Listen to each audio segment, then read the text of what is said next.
To me, people advisory is simply giving your client ideas around all things employees. People advisory to me is making sure that people are seen and heard and they are felt. Helping our clients manage their employees and manage their business in a way that's going to help them both grow, help their employees grow, and help them grow as a business. If an advisor goes in and kind of helps someone start thinking about that in a holistic way, it can be a really more intentional strategy for how employers want to define who they are. Like, what is our culture? What matters to us? What do we want to be known for? They want to have freedom. They want to just build a place that, in our case, we wanted to build the kind of company that we would want to work at. Now that I've started looking at people advisory in a new and different way, it's helped me grow my practice. When you start getting involved in that type of work, the relationship with the client goes so much deeper. Just to dive into certain details that we wouldn't otherwise dive into.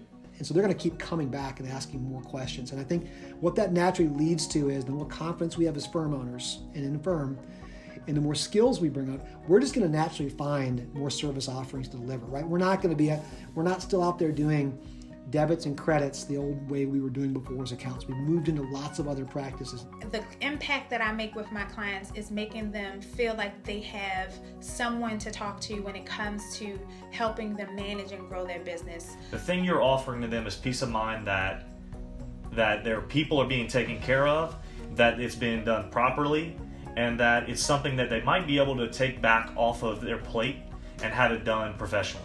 We want to see them succeed. I mean, that's why I'm in this. You know, I want to see them succeed, because if they succeed, I succeed.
Hello, everyone. Happy Tuesday. I'm Will Lopez, along with Caleb Newquist, who's so afraid of his own shadow. That's why he always keeps a clean shave. We're live working from home at Gusto, and you are on the margins.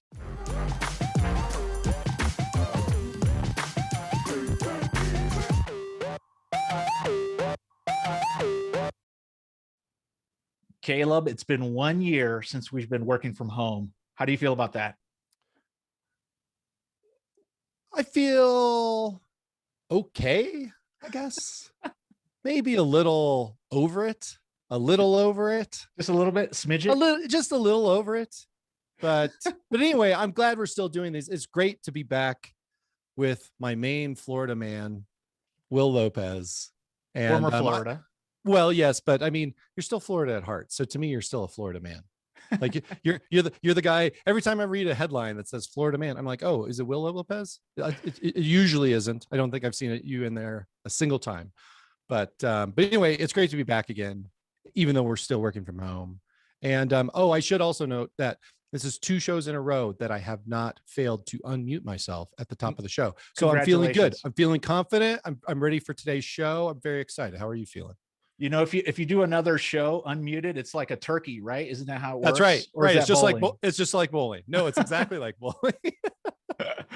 Well, I'm doing great. And for everyone watching, thank you so much for watching. If you're watching us on Facebook, LinkedIn, YouTube, please subscribe, follow us. That's where you're going to get more of us every other Tuesday this time. And as we continue to tackle content while we're working from home. So, but yeah, it's been an interesting year. I saw a great meme yesterday that basically it says, it had a person with March labeled on them, and it said, and someone else on the other side saying, it takes a lot of gut to have your face around here, or something like that. Or, you have some guts to show your face around here. Because this is the time last year where we all literally went home.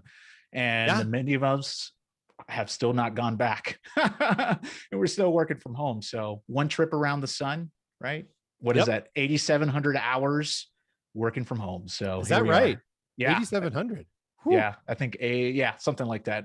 I was going to give like the technical accountant answer, but I totally withheld. Okay. All right. Good.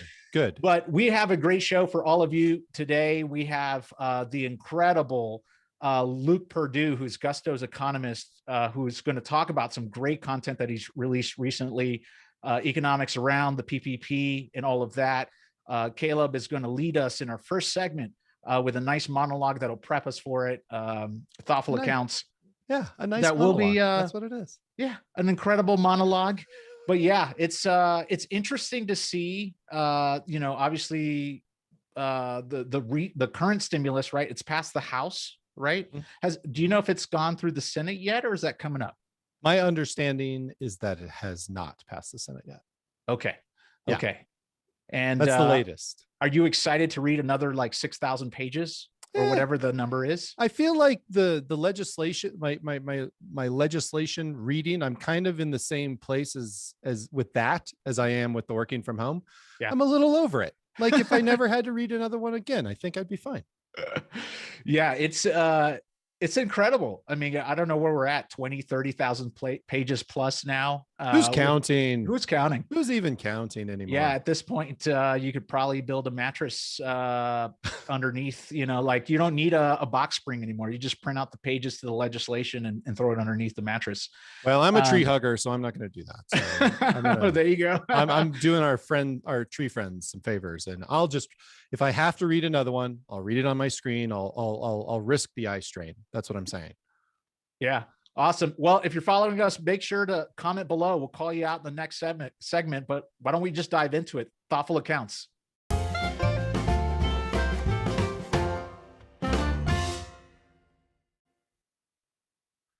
All right. There was a time not so long ago that PPP was a meaningless trio of the 16th letter of the modern English alphabet. Oh, sure. For some people, it may have meant purchasing power parity or Point Pleasant Park in Halifax, Nova Scotia, or even Parley P. Pratt. Fun fact about that guy, Parley P. Pratt was an early leader in the Latter-day Saint movement. According to his Wikipedia page, Pratt practiced plural marriage, has 30,000 to 50,000 descendants, including 2 well-known Utah politicians. And finally, he was murdered in 1857 by the estranged husband of his 12th wife. The 12th wife! That's the one where somebody finally said, you know what? You've already got an entire football team of spouses. Number 12 is over the line. This guy needs to be stopped before he hits the baker's dozen. Anyway, the point is, you could spend most of your average workday going through the PPP entry on Wikipedia, learning about all different PPP things. There's some fascinating entries under the medicine that I'm not going to mention here. So just trust me on that one. But for those of us who occupy the small business world, PPP is the Paycheck Protection Program. This is the loan program that was launched last year as part of the CARES Act. And man, it is hard to imagine our lives without it right now.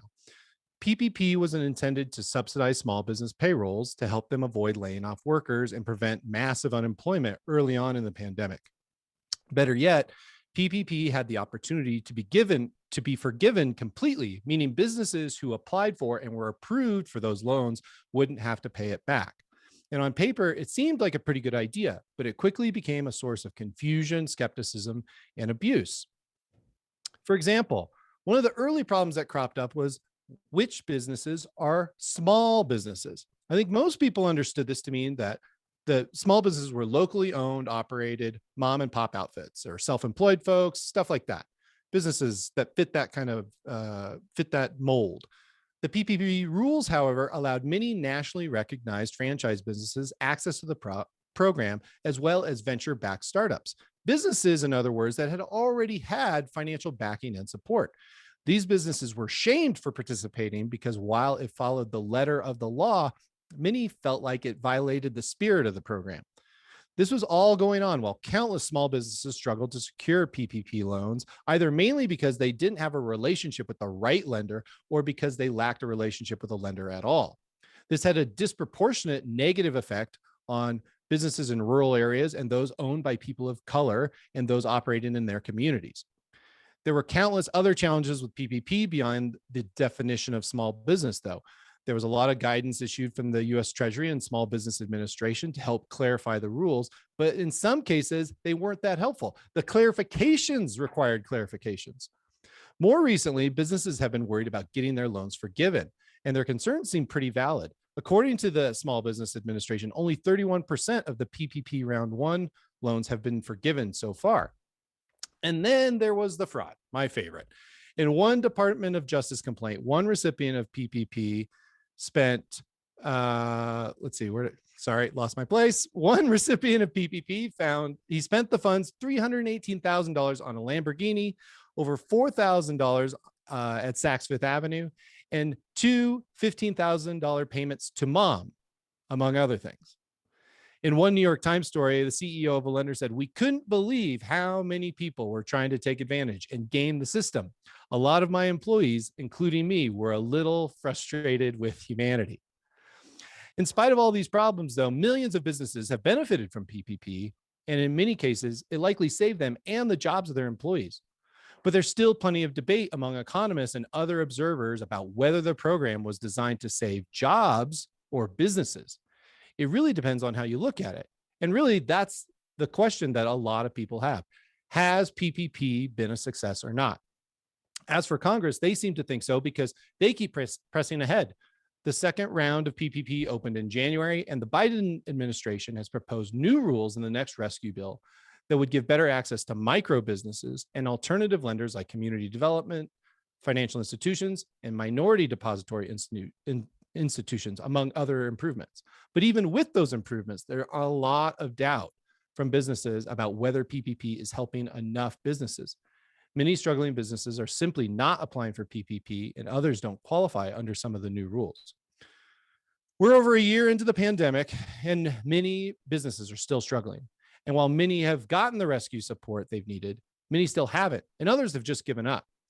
They've probably reached the point where they'd like to forget PPP altogether, or at least think of it, when they think of it, they associate it with some long dead guy who had enough wives to field a football team.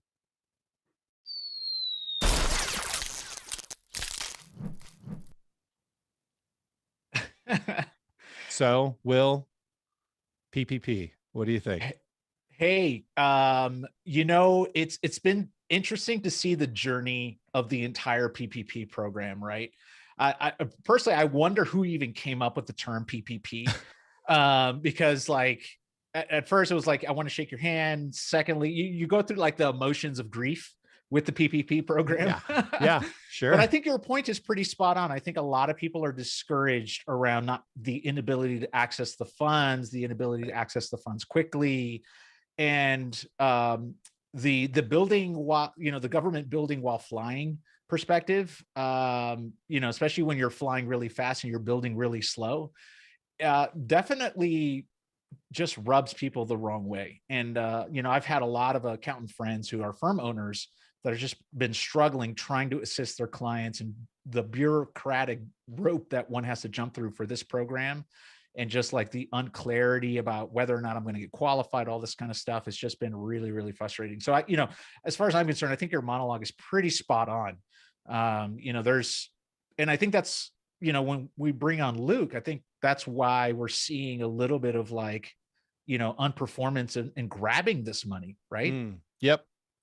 So, I mean, you make a good point about building government while flying. So in other words, you're saying like they had to do this quickly. Like there's an immediate need, but like the wheels of legislation turned pretty slow. So they tried to put together something pretty quickly. They did do it pretty quickly, but then in practice, in the execution of it, that's where all these gaps occurred, right? And so that's why we had clarification after clarification after clarification, and people are trying to, understand the rules as fast as the Treasury and SBA were issuing them. And it's, I mean, there was a lot of frustration out there, and a lot of discouragement. But to be fair, I think we also have to acknowledge the fact that a lot of businesses were able to secure the money, and 31% of businesses so far have been forgiven.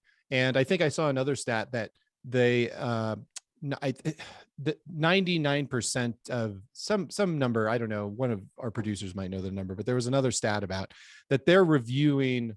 They've reviewed a large portion of the forgiveness applications that they've received. Mm-hmm. So that's in process. And I think, I mean, if I were a business owner and I had borrowed money and I was kind of counting on the forgiveness aspect of it, I'd be pretty nervous too. So that kind of like, like you like to say, hurry up and wait. That's where a lot of people are right now. And that's, it's unsettling. Yeah. I don't envy the people that are in that position. Yeah. And you're right. To be fair, there are a lot of businesses that have been rescued, right? There are a lot of businesses and jobs that have been saved as a result of the PPP program. So there's nothing but good about it. And, I think what's always difficult about big things like this is it's a great idea. The implementation is a little rough and bumpy. Yeah. Right. And so that's pretty much what happened is you kind of had to get this out into the wild and think about the next step after you got it out into the wild. Right. And I think everyone was really trying to fast track and smooth the road ahead. But the smoothing took a little longer than expected. And in fact, it didn't take until the second stimulus where a lot of the things, the more nuanced experiences from the first package were kind of really felt. And then obviously businesses, legislation, all sorts of other key stakeholders were communicating upwards saying, hey, what about technology and me pivoting my business in order to adopt and run a business virtually, right? And then those were included of like qualified expenditures in the PPP program. So I think there was just a lot of building and flying at the same time, and not only building and flying, but almost carving the airspace ahead in order to like actually continue the plane flying. Yeah. No, I mean, it's been really, really interesting to see everything happen, but I think there is a lot of fatigue going on around this program. Yeah. And I think the other thing that we're maybe not that we're kind of like glossing over is this was all happening during public health and economic crisis. Right. So everybody is trying to move quickly, but is also physically limited. Like there's limitations all around us. So from that standpoint, the circumstances are really, really difficult. And I think, people needed decisive, fast action. And there's just bound to be bumps along the way when that happens. And I think you're right to point out that, the second time around, the PPP that was launched in January, they did make improvements, and they're trying to make some revisions to where some of those gaps occurred. And hopefully we'll see, and hopefully more businesses can take advantage. Yeah. I mean, I just want to ask you a question here. Yeah. Do you have any friends that are business owners that have gone for PPP, that have either gotten it or been rejected, or just still feel a lot of the angst around it? Because to your point about forgiveness, I mean, I think this is one of the first times ever, I think, in our nation's history where large amounts of money were given through financial institutions and were forgiven by those institutions, or at least through the SBA, right? Or the agencies distributing the money. And one never gets money and has it forgiven. So, it's and then don't have to realize it as income, right? Like, right. like businesses get loans forgiven, all the time, but then they have to say, oh, that count. They have like, to claim it as income. Yeah, they have to claim it as income. In this case, they said, nope, you don't have to do that. And so people are like, oh, that's a big deal. But to answer your question, I can think of one person I know whose business got PPP, and they didn't really, they didn't have any trouble. And the reason they didn't have any trouble is because they were a Gusto customer. So the report that they got was, our product and engineering teams did such a tremendous job building those reports so that businesses really had a seamless experience of getting the information they needed and just handing it to their lenders and saying, here it is. And the lender's like, great. And then off it went. So the person I can't think of didn't encounter any troubles. I don't know if they've applied for forgiveness yet, but I know that was part of the plan. So that makes me think I should check in with them, see how things are going. But anyway. Say you're forgiven from me, but you got to actually get forgiven for the loan. So thank you. Well, let's transition and get Luke on board. But if you're watching us, thank you so much. If you're on Facebook, LinkedIn, YouTube, follow, subscribe. That's where you're going to find us every other week. And once again, if you are new to Gusto and you want to expand your advisory services and offer clients more value, then Gusto is the people advisory platform of choice for modern accountants. It's powered by our people platform. We make it easy for accountants and bookkeepers to onboard, pay, insure, advise, and their hardworking clients and teams when it matters most, such as today. And better yet, you can become People Advisory certified through the payroll industry's first ever certification program around payroll. As a people advisor, you'll learn to combine your financial expertise with people-focused guidance to better serve clients. So you'll get access to great perks and more to support your clients and grow your firm. And stay relevant in today's day and age. So partner with Gusto today, introduce your firm and your clients to better people operations and more at gusto.com/get certified. That's gusto.com/get certified. All right, well, let's get Luke on board. So Luke Pardue, welcome to On the Margins. For those who don't know Luke, he's our regular correspondent. Happy to have him on board. He's also Gusto's economist. Luke, welcome aboard. Thanks. It's great to be here. This is my second appearance. I'm happy to be back. Yeah, I'd love to have you here. I mean, the work that you do is really, really incredible. And obviously this show, we're really trying to stay fixated on PPP. I know you released a recent blog content, and for those who are watching, it's an amazing piece to read. Tell us a little bit about what you kind of touched on in that blog piece, surfacing a lot of the insights around the PPP program.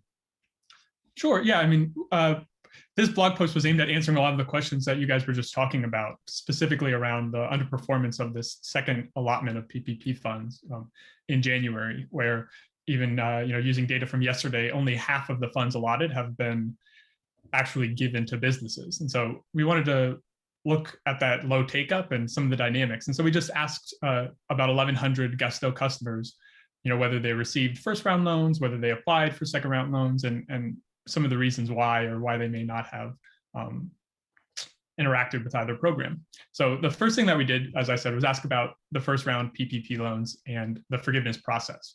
And what we find is that, first of all, about 70% of these respondents received a first round PPP loan. So, a lot of small businesses took up this loan program, but as of this response date, only 40% have had their loans forgiven.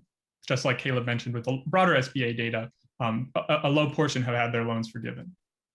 And so, we look, going back to that slide about forgiveness, we looked at why. We asked them why they haven't had their loan forgiven. And the main answer was that either they haven't applied for forgiveness or the lender has not responded to their forgiveness application. And these really are the same reason, which is that a lot of lenders, a lot of banks are sitting on these applications awaiting forgiveness guidance from the SBA.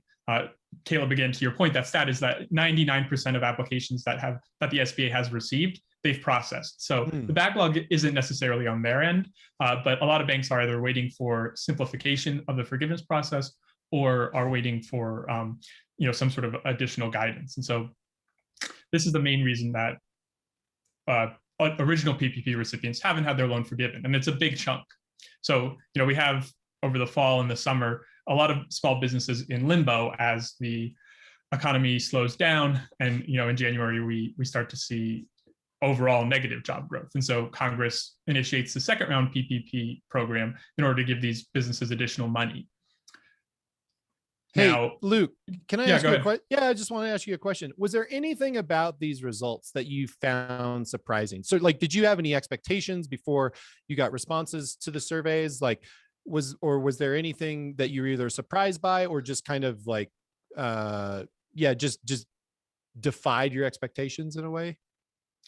So I think specifically with forgiveness, this huge chunk that just hasn't heard back is really surprising because, one reason is that these banks don't necessarily have a motive to prioritize forgiveness. They want to get new loans processed, and the way the fee structure was set up, as you're talking about, learning about how to sort of set up these programs, the banks had big incentives to create new loans and process new loans, but these loans were guaranteed by the SBA. So once the loan's out there, it's not necessarily a priority for the bank to process forgiveness applications.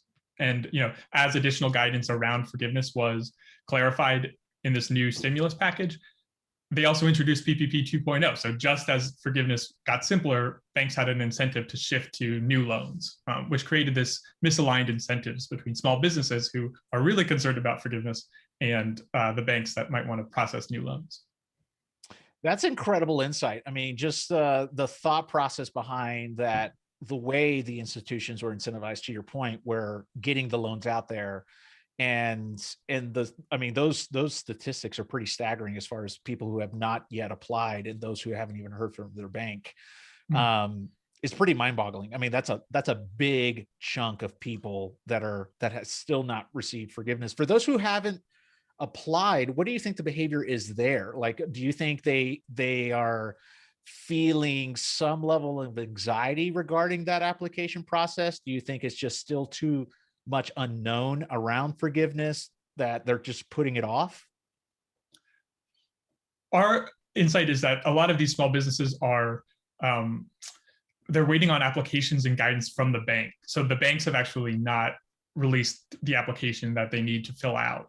And that's particularly because, again, they've sort of deprioritized these forgiveness loans, particularly the largest banks, where they kind of set out a one-size-fits-all application. They might have been less concerned about processing these banks' forgiveness application, or these small businesses' forgiveness applications. Do you see anything in the current legislation that's going to try to incentivize forgiveness? I've not read it or even done any kind of like high-level pre-read, but do you see anything that's going to try to speak to the forgiveness side of things?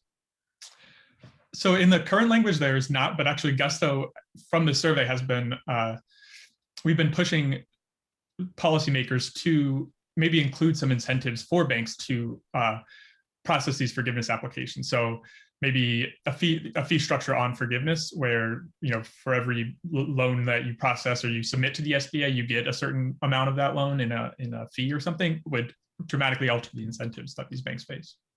Luke, is there, in any of your findings, are there any indications that are still some misconceptions about PPP? Do people still not totally understand how the program works, or is that preventing people from applying in this second round? Like any insight on that part of it?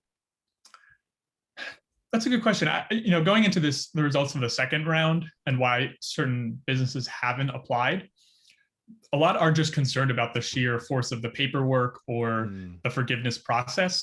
Something like a quarter haven't applied because of the forgiveness process. Either they're concerned about the first round loans being forgiven, or they have received forgiveness, but they don't want to go through the process again. And so clarity, like auto forgiveness guarantee or more clarity around this process of forgiveness would help small businesses. Also, in this PPP 2.0 program, Congress instituted a revenue test where small businesses needed to demonstrate a 25% reduction in gross revenue. This isn't necessarily a misconception of the small businesses, but we've also been advocating for reduction of that test, because there's a lot of ways that small businesses can be struggling, and gross revenue is just one measure. So if we can broaden that definition, it would include more businesses.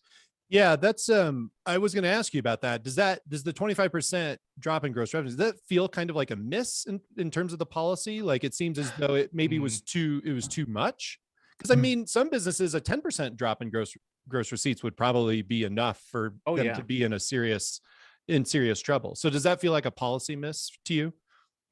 Yeah, my sense is that there's a lot of pressure to target the funds to businesses that were hardest hit, but even among hard hit industries, 44% of small businesses reported that they didn't apply because of this test. So Right. it is very stringent. And one other thing that I can say is that small businesses have faced increased costs almost across the board, not only in PPE and adjusting new costs for their new channels of businesses, but also things like aluminum have just skyrocketed because of supply shortages. So it's not only gross revenue, but increased costs as well. Yep. Yeah, I was looking at the results, I think on the second slide, where it talks about, obviously there's a demographic that has not experienced that decrease in revenue, right? That 25% mark, which probably speaks to the reason why they kind of don't need new funding, right? Or new financing. They're kind of doing okay with a little bit of like, obviously the bounce back of the openings, even though albeit it's limited capacity. I'm very intrigued to see what you're seeing around like the paperwork is still too complicated, even though the legislation has been trying to simplify a lot of the application process. What do you think that there's just a misconception around just the complicatedness of the application, or does it just still feel overwhelming for a small business owner? Yeah, I'll say two things. First of all, there is a big sense that you get kind of one shot to write the rules, and small businesses have a ton of things going on. So once a conception gets set, it's very hard to change, even if 3 weeks later the Small Business Administration alters those rules. But also one thing that should be emphasized is that every piece of legislation needs to be followed with guidance and FAQs from the administration or whatever agency is responsible, and those can take time. And even the auto forgiveness policy that was instituted in the last law hasn't been followed up with this specific guidance about the form or the application. So we're still waiting on that specific aspect of the paperwork. So Luke, I want to ask you about one thing that was pretty interesting in your report was about businesses that have been started during the pandemic. So, because we know that the business starts in 2020, I think they were a record. I don't remember it precisely, but there's been a lot of businesses started during the pandemic. So how are they faring? Yeah, there was a brief slowdown in new business formation as the pandemic hit, which would be expected. But then what wasn't expected was this huge surge afterwards. And a lot of those small businesses were made, in the wake of the pandemic and economic opportunities that were presented. But this pandemic has gone on for much longer than anybody predicted. And even they are starting to struggle a little bit now. And what we find is that, 80% of these small businesses that were recently created would have applied for a PPP loan or could have used this support if they had been eligible. And the new PPP 2.0 program also uses that eligibility date of being started before February 15th, 2020. But particularly as there's this additional money left over, we think it's important to update that date to something closer to today. Do you think there's any correlation between people being let go from their jobs and then like new business starting up? Like, do you think, like I always think to myself, obviously, if you have a working force that gets laid off, right, or even are furloughed, that they still have to make ends meet. Right. They something needs to happen. And albeit there's unemployment insurance and compensation you can get there. And employers are trying to the best of their ability. Do you think the workforce that has been let go during the pandemic are the ones that are trying to keep livelihoods going by starting up new businesses? Or are you seeing anything there? Yeah, actually, I have some other data that speaks to that. I don't want to plug this new report too much, but Gusto has partnered with the National Association of Women Business Owners to survey about 1,200 of their members and understand some of these dynamics. And we actually asked about new businesses and why they formed. And the vast majority of new businesses were formed because they were concerned about making ends meet, or they had just lost their job and needed to find a new source of income. So this new trend of a lot of small businesses just being formed is really born out of the need that the pandemic created. Yeah, that's pretty incredible. I mean, that would make a ton of sense, I think, if I were in that shoe too. In order to do that. There's one little question here. The stat, I think, on the second slide where it's like have not yet to receive forgiveness on the first loan and fear the ability to repay both loans.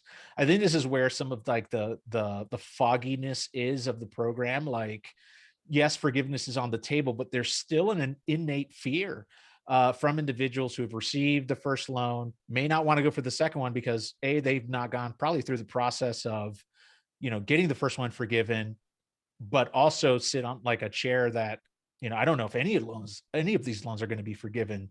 I mean, what's your thoughts there as far as like what business owners should really do to ease that angst? Yeah, I mean, I can't imagine having one, six-figure loan hanging over my head and wanting to apply for a second loan. And that's maybe one thing that policymakers didn't fully appreciate when they were setting out this second loan program is, it's sort of this sort of Damocles hanging over their head of maybe having to have a second loan repaid in addition to the first loan. One thing that I will say is we've heard from many small businesses that have received loans through big banks that just keep bugging these banks to submit their applications that, if you have your materials set up, it's good to go for an application, but the bank just isn't moving on it. Don't hesitate to keep nagging them, because many business owners that we've talked to can eventually see some success in that method. Yeah. And the legislation that you see coming up, is there anything that you see in there that's kind of like underappreciated?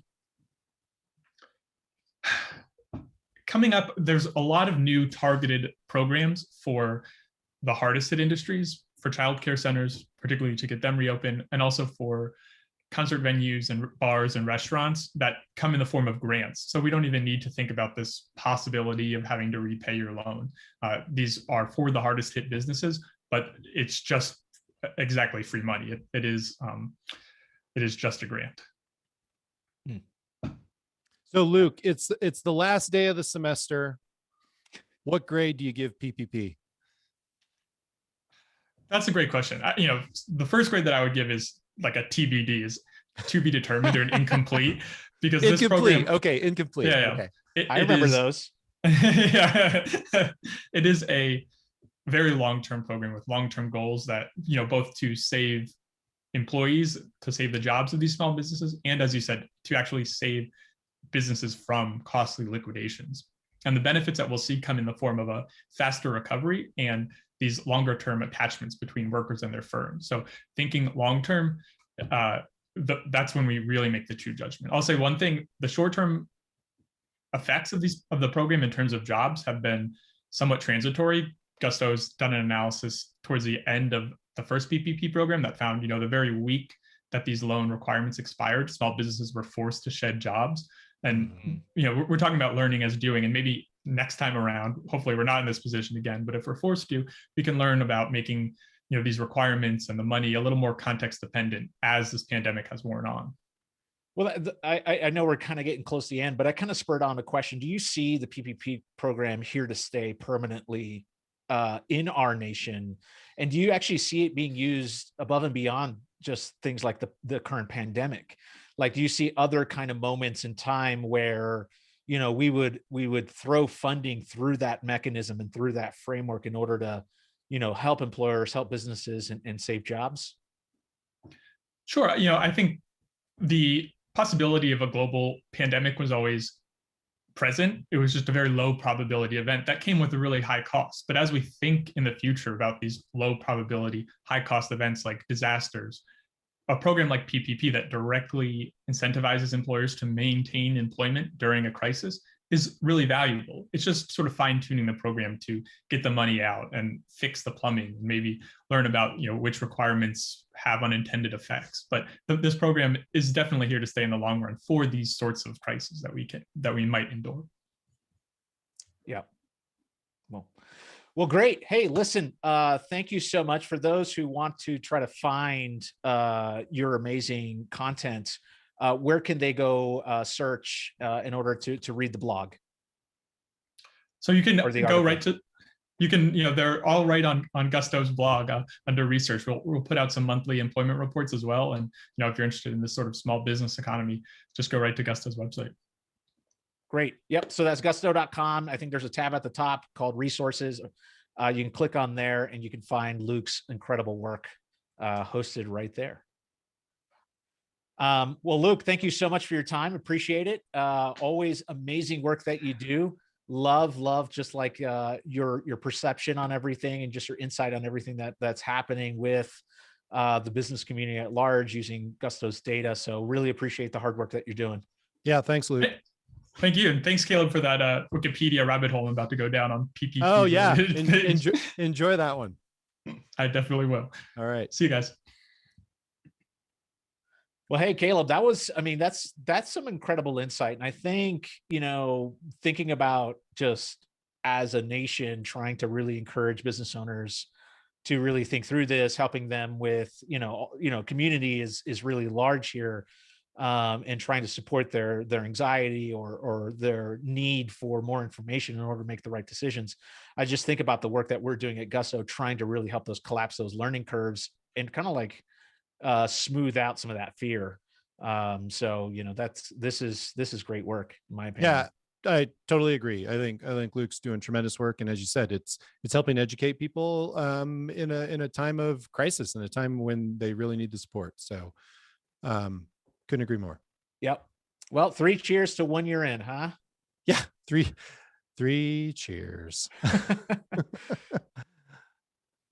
All right, we doing some credits? Let's go for it. All right. This edition of On the Margins Live was written and produced by Will Lopez and myself. Our co-producers are Mohini Kundu and Andrea Garcia Vargas. Video and sound production by Waylon Janowick and Rylan Harris. Graphic design by Paul Choi. Our next show, we're going to be off for a couple of weeks, but we'll return on March 30th. Until then, I'm Caleb Newquist, and we'll see you out on the margins.